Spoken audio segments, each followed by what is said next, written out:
Very very important, जो house fly है ना इसको कैरियर मानते हैं। एंटामीबा हिस्टोलिटिका, जिस आदमी को ये दिक्कत होगी उसके फीकल मैटर में आएगा। फिर सवाल वही, ये पहली बार कहां से आएगा?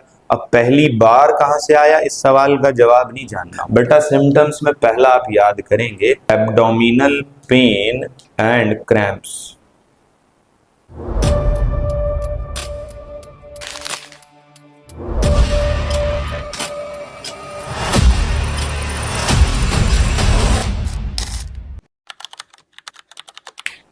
एक बैक्टीरियल पढ़ लिया और एक वायरल, ठीक है। थर्ड जो हमारा टॉपिक है वो है प्रोटोजोअल डिजीजेस। हमने पैथोजेंस के नाम लिखे थे, बैक्टीरिया, वायरस, प्रोटोजोन्स, ठीक है, और फंजाई और हेलमिंथ, ठीक है। तो बैक्टीरियल डिजीज हो गई, वायरल डिजीज हो गई, दो बैक्टीरियल पढ़ी हमने, एक टाइफॉइड और एक निमोनिया, ठीक है। वायरल में एक पढ़ा है कॉमन कोल्ड। अब हमने प्रोटोजोअल डिजीज पढ़नी है। पहले ये समझ लो कि प्रोटोजोन्स होते क्या है, थोड़ा सा आपको ये पता हो, बहुत ज्यादा डिटेल तो नहीं, 12th के अंदर जरूरत तो नहीं पड़ती, लेकिन थोड़ा सा पता हो। जो प्रोटोजोन्स होते हैं ना, ये किंगडम प्रोटिस्टा से बिलोंग करते हैं। जब हम क्लास 11th के अंदर किंगडम पढ़ते हैं 5, तो पहला किंगडम पढ़ते हैं मोनेरा, है ना, जिसमें आता है बैक्टीरिया। दूसरा पढ़ते हैं किंगडम प्रोटिस्टा, जिसके अंदर आते हैं प्रोटोजोन्स। तो प्रोटोजोन्स मेंबर होते हैं किसके? किंगडम प्रोटिस्टा के। बेटा ये बात याद रखिएगा, एक प्रोटोजोन जो होता है ना वो यूनिसेल्यूलर होता है, ये बात बड़ी इंपॉर्टेंट है। एक सेल से बना होता है और यूकैरियोटिक होता है, यूनिसेल्यूलर यूकैरियोटिक। चलो ये खैर यहाँ की बात है नहीं, यहाँ तो डिजीज पढ़नी है हमने। प्रोटोजोन से कुछ बीमारी होती है जिसके अंदर पहली डिजीज जो हमको पढ़नी है, नाम आप याद करेंगे, डिजीज का नाम है एमीबिएसिस। क्या नाम है बेटा? एमीबिएसिस। एमीबिएसिस बैक्टीरिया वाली एक थी टाइफॉइड, दूसरी थी निमोनिया। वायरस वाली थी कॉमन कोल्ड। प्रोटोजोअल डिजीज में पहली डिजीज याद करेंगे एमीबिएसिस। क्या नाम है? एमीबिएसिस, ठीक है, याद करते चलेंगे। बेटा इसको एक नाम और दिया जाता है, इसका दूसरा नाम है एमीबिक, दूसरा नाम है एमीबिक डिसेंट्री। इसको एमीबिक डिसेंट्री भी बोलते हैं। क्या बोलते हैं? Amoebic dysentery. डिसेंट्री डिसेंट्री बोला जाता है जब लूज मोशन वाली जो कंडीशन होती है उसके लिए भी डिसेंट्री टर्म यूज कर लेते हैं, ठीक है। आपको बेटा बताया जब कोई डिजीज पढ़ेंगे तो सबसे पहला काम है आपको याद करना है कॉजेटिव एजेंट का नाम, पैथोजन का नाम याद करना है, ठीक है। तो एमीबिएसिस डिजीज कॉज करने वाला जो पैथोजन है, प्रोटोजोन है, आपने उसका नाम याद करना है एंटामीबा। एंटामीबा अमीबा से रिलेटेड है, नाम में अमीबा आ रहा है, वही वाला ग्रुप होता है एंटामीबा। क्या नाम है? एंटामीबा। पूरा नाम बेटा आप याद करेंगे Entamoeba histolytica. Entamoeba histolytica. Entamoeba histolytica. क्या नाम है? Entamoeba histolytica. टाइफॉइड का था सैल्मोनेला टाइफी, निमोनिया का स्ट्रेप्टोकोकस निमोनियाई और हीमोफिलस इन्फ्लुएंजाई, कॉमन कोल्ड का राइनोवायरसिस, और एमीबिएसिस का याद करना है एंटामीबा हिस्टोलिटिका। क्लियर है? तो कॉजेटिव एजेंट्स के नाम याद रखिएगा बेटा। कॉजेटिव एजेंट के बाद दूसरा हम पढ़ते हैं मोड ऑफ ट्रांसमिशन। ये पैथोजन हमारी बॉडी तक कैसे पहुंचेगा? Mode of transmission. Mode of transmission very very important बेटा। जो मोड ऑफ ट्रांसमिशन है ना वो आप याद करेंगे, पहले मैं डायरेक्ट बताता हूं। मोड ऑफ ट्रांसमिशन को बोला जाता है फीकल ओरल रूट। पहले इसका मतलब समझ लेंगे, फीकल ओरल रूट। क्या बेटा? Faecal oral root. Faecal oral root का क्या मतलब है? पैथोजन, बहुत ध्यान से समझेंगे, पैथोजन पेशेंट के फीकल मैटर में आएगा। जो स्टूल होता है, अनडाइजेस्टेड फूड, पहले बताया फीकल मैटर, वो फीकल मैटर से किसी भी तरह खाने तक पहुंचेगा और वो खाना ओरली आदमी के अंदर जाएगा। फीकल मैटर से शुरू होगा और ओरली अंदर जाएगा, उसको कहते हैं फीकल ओरल रूट। क्या कहते हैं? Faecal oral root. तो इसकी कहानी क्या है ट्रांसमिशन की? Very very important. जो ये पैरासाइट है ना, एंटामीबा हिस्टोलिटिका, ये बेटा जो पैरासाइट है, पैथोजन पैरासाइट कुछ भी बोल दो, पैरासाइट एक्सक्रीट होगा, निकलेगा, एक्सक्रीट निकलना, along with fecal matter, along with fecal matter of patient या affected person। एंटामीबा हिस्टोलिटिका, जिस आदमी को ये दिक्कत होगी उसके फीकल मैटर में आएगा। फिर सवाल वही, ये पहली बार कहां से आएगा? अब पहली बार कहां से आया, इस सवाल का जवाब नहीं जानना होता। शुरुआत यहां से होगी कि पैरासाइट बोल रहे हैं एंटामीबा हिस्टोलिटिका को, ये निकलेगा फीकल मैटर के साथ। बेटा फीकल मैटर से वेरी वेरी इंपॉर्टेंट फूड या फूड के प्रोडक्ट तक पहुंचेगा।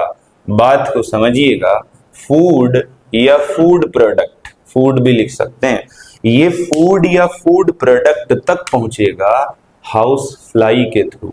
हाउस फ्लाईज जो मक्खी होती। अब देखो जो स्ट्रीट पर जो फास्ट फूड मिलता है, जो खुला रखा रहता है, इधर उधर से आके मक्खी उन पे बैठती रहती है, देखा होगा आपने, जो कवर्ड नहीं होते, प्रॉपरली हाइजेनिक नहीं होते। तो कहीं पर अगर पेशेंट का फीकल मैटर ओपनली पड़ा हो ग्राउंड में, है ना, कहीं पर ओपनली हो ग्राउंड में या ओपन प्लेस में, फीकल मैटर पर बैठेगा हाउस फ्लाई, वो हाउस फ्लाई की बॉडी पे लग जाएगा एंटामीबा हिस्टोलिटिका, और यही हाउस फ्लाई किसी खाने के सामान पे बैठ जाए तो वो वहां चला जाएगा, वो खाना कोई खा लेगा उसकी बॉडी। वेरी वेरी इंपॉर्टेंट, जो हाउस फ्लाई है ना, इसको कैरियर मानते हैं। कैरियर क्या मानते हैं? कैरी करने वाला। फीकल मैटर से एंटामीबा हिस्टोलिटिका को खाने तक कैरी करने वाला। पेशेंट के या इन्फेक्टेड आदमी के फीकल मैटर में था पैरासाइट एंटामीबा हिस्टोलिटिका। अगर वो फीकल मैटर खुले में होगा, खुले में कहीं खुली जगह पर होगा और उसके ऊपर मक्खी बैठ जाए और वही मक्खी खाने के ऊपर बैठ जाए, तो फिर ये उस खाने से, ये फूड या फूड प्रोडक्ट से कोई अनदर पर्सन या हेल्दी पर्सन के बॉडी में चला जाएगा। कंटामिनेटेड फूड बोलेंगे फिर, जिस फूड में पैथोजन उसको बोलते हैं कंटामिनेटेड, गंदा खाना। बोलो बात समझ में आई? इसी को बोलते हैं faecal oral root. Faecal oral root. तो मोड ऑफ ट्रांसमिशन समझ में आया। लेकिन बात याद रखिएगा, एमीबिएसिस के अंदर कैरियर कौन है? Carrier house flies. House fly को बोलते हैं कैरियर। बताइए समझ में आई बात? बेटा वेरी वेरी इंपॉर्टेंट क्वेश्चन आता है एंटामीबा हिस्टोलिटिका के अंदर, जिधर ये इन्फेक्शन करेगा, जिसको हम बोलते हैं इन्फेक्शन साइट भी लिख देते हैं या टारगेट ऑर्गन भी लिख देते हैं। क्वेश्चन में ये भी लिख कर देता है, इन्फेक्शन जिधर होगा उसको इन्फेक्शन साइट लिख देंगे, या पैरासाइट जिधर मल्टीप्लाई करेगा उसका टारगेट ऑर्गन। तो एंटामीबा हिस्टोलिटिका खाने के साथ पहुंचेगा एलिमेंट्री कैनाल में, और ये बेटा रुकता है हमारे एलिमेंट्री कैनाल के लार्ज इंटेस्टाइन में। ये बड़ा इंपॉर्टेंट है।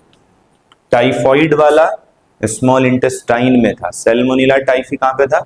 Small intestine. एंटामीबा हिस्टोलिटिका कहां पर रहता है? Large intestine. लार्ज इंटेस्टाइन के 3 पार्ट होते हैं, जिधर ये रहता है वो है कोलोन। कौन सा पार्ट है बेटा?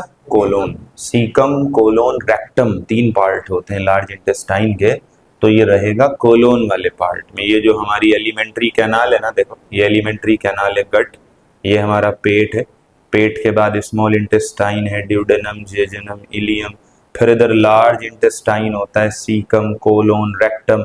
तो ये कोलोन वाले पार्ट में रहता है। क्लियर है? वेरी वेरी इंपॉर्टेंट, बात को समझिएगा। ये हमारे कोलोन में रहेगा, एंटामीबा हिस्टोलिटिका कोलोन में, इस लार्ज इंटेस्टाइन के पार्ट में।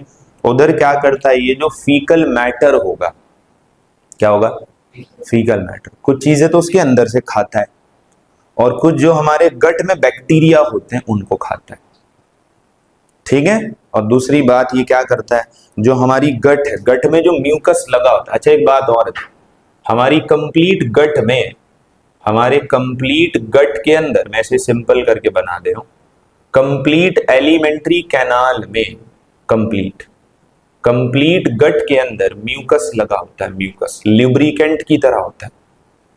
तो लार्ज इंटेस्टाइन के अंदर एंटामीबा, एंटामीबा ऐसे नॉर्मली भी पाए जाते हैं जो कि हार्मफुल नहीं होते, लेकिन एंटामीबा हिस्टोलिटिका हार्मफुल होता है। दूसरे वाले एंटामीबा होते हैं जो ज्यादा नुकसान नहीं पहुंचाते। एंटामीबा हिस्टोलिटिका क्या करता है, लार्ज इंटेस्टाइन के जो सेल्स है ना, उन सेल्स को स्टिम्युलेट करता है म्यूकस बनाने के लिए। क्या बनाने के लिए, म्यूकस, ल्यूब्रिकेंट। जो इंटेस्टाइन के सेल्स है ना, उन सेल्स को स्टिम्युलेट करता रहता है कि वो म्यूकस बनाए। तो एक तो बहुत ज्यादा म्यूकस बनने लगता है, एमीबिएसिस के अंदर म्यूकस का प्रोडक्शन बढ़ जाता है। और जो इधर सिम्टम्स अपीयर होंगे जब ये इन्फेक्शन कॉज करेगा, आखिरी बात आपने याद करनी होती है सिम्टम्स वाली, कॉजेटिव एजेंट हो गया, mode of transmission, infection site या टारगेट ऑर्गन, सिम्टम्स। बेटा सिम्टम्स में पहला आप याद करेंगे abdominal pain, abdominal pain, abdominal pain बड़ा इंपॉर्टेंट है, एंड क्रैम्प्स। क्या है, एब्डोमिनल पेन एंड क्रैम्प्स। इधर दर्द होगा, और मैंने बताया था यहां वाले दर्द को हम एब्डोमिनल पेन बोल देते हैं। क्या बोलते हैं, एब्डोमिनल पेन। दूसरा क्या लिखा हुआ, क्रैम्प्स। क्रैम्प्स मतलब मसल्स का ऐंठना। तो जो इधर हमारी लार्ज इंटेस्टाइन की मसल्स होगी ना, ये क्या करता है ना, इधर मसल्स, इधर सेल्स में होल क्रिएट करता है, और बहुत सारे ब्लीडिंग वगैरह भी होती है, ये सेल्स में होल्स क्रिएट कर देता है, लाइनिंग को डैमेज करता है। तो जो मसल्स होती है ना, इन्फ्लामेशन वगैरह हो जाता है। तो मसल्स जब कॉन्ट्रैक्ट करती है तो उनके कॉन्ट्रैक्ट करने से ऐसे लगता है जैसे मसल्स को कोई पकड़ के ऐंठ रहा हो, उसी को बोलते हैं क्रैम्प। तो इधर एब्डोमेन में पेन होगा, और पेन होने के साथ साथ लगेगा जैसे मसल्स को किसने दबा रखा हो, पकड़ के कोई खींच रहा, एब्डोमिनल पेन और क्रैम्प्स। दूसरी बात बेटा, जब कोई पैरासाइट गट में रहता है और गट को नुकसान पहुंचाता है तो एक प्रॉब्लम बड़ी कॉमन है, वो है कॉन्स्टिपेशन। ये हमने टाइफॉइड में भी लिखा था टाइफॉइड में, टाइफॉइड में लिखा था स्टमक पेन। क्या लिखा था, स्टमक पेन और कॉन्स्टिपेशन। यहां लिखा एब्डोमिनल पेन, क्योंकि लार्ज इंटेस्टाइन से रिलेटेड है, वो थोड़ा सा नीचे, पेट ऊपर होता है, इंटेस्टाइन लार्ज वाला थोड़ा सा नीचे होता है उससे। तो ये बेटा एब्डोमिनल पेन एंड क्रैम्प्स के अलावा कॉन्स्टिपेशन क्रिएट करेगा। एक वेरी वेरी इंपॉर्टेंट सिम्टम जो आपने याद करना है, जो आपको इधर मिलेगा और कहीं पर नहीं मिलेगा, ये बात बड़ी इंपॉर्टेंट है। कुछ सिम्टम्स होते हैं जो यूनिक होते हैं। आपको अगर कॉन्स्टिपेशन लिख कर दे तो ये कोई यूनिक सिम्टम नहीं है। कॉन्स्टिपेशन टाइफॉइड में भी होता है और यहाँ भी होता है, आगे भी होगा, एक दो डिजीज हम पढ़ेंगे। तो कॉन्स्टिपेशन कोई ऐसा सिम्टम नहीं है जिससे बीमारी की पहचान हो। बताया था मैंने कॉन्स्टिपेशन किसको बोलते हैं, कब्ज वाली दिक्कत को। जब फीकल मैटर पास नहीं होता तो उसको क्या कहते हैं, कॉन्स्टिपेशन। तो कॉन्स्टिपेशन कोई बीमारी का स्पेसिफिक सिम्टम नहीं है कि इससे पहचान हो जाए। देखो एमीबिएसिस की पहचान किससे होती है, एमीबिएसिस की पहचान होती है इधर बहुत ज्यादा excess mucus and blood clots आते हैं, excess mucus and blood clots with stools. Stools बोला जाता है फीकल मैटर। स्टूल्स किसको बोलते हैं, फीकल मैटर, ठीक है। तो फीकल मैटर जब पास होगा ना, तो फीकल मैटर के साथ बहुत ज्यादा म्यूकस निकलेगा, lubricant type, jelly like fluid lubricant. और स्टूल्स पर, फीकल मैटर पर ब्लड के ऐसे धब्बे धब्बे दिखेंगे, जब स्टूल्स के साथ बहुत ज्यादा म्यूकस और ब्लड क्लॉट्स निकलते हों तो ये यूनिक सिम्टम है, पहचान है किसकी? एमीबिएसिस की। बोलो क्लियर हो गई? तो एमीबिएसिस के अंदर मेन सिम्टम्स ये है, एब्डोमिनल पेन और क्रैम्प्स डेवलप होना, constipation, excess mucus and blood clot. तो आपको चार बातें पढ़नी होती है डिजीज में। डिजीज का नाम है एमीबिएसिस, दूसरा नाम है एमीबिक डिसेंट्री, कॉजेटिव एजेंट का नाम है Entamoeba histolytica, mode of transmission को बोलते हैं फीकल ओरल रूट, इन्फेक्शन होगा लार्ज इंटेस्टाइन में, सिम्टम्स होंगे abdominal pain and cramps, constipation, ये याद रखना, excess mucus and blood clots with stools. बाकी और बहुत डिटेल में पढ़ने की कोई आवश्यकता यहाँ नहीं है, क्योंकि टू द पॉइंट क्वेश्चन पूछेगा। अगर तुम यही डॉक्टर बनना चाहोगे तो फिर बाद के लिए क्या छोड़ोगे? ठीक है, तो यहाँ तुमको करना है सिर्फ क्वेश्चंस, उसके लिए पढ़ना, वरना हर एक बात की बहुत लंबी चौड़ी डिटेल है और लंबी चौड़ी डिटेल बताने पे क्या होगा? कंफ्यूजन होगा। इसलिए टू द पॉइंट बस बात याद करनी है, समझ को। ठीक है,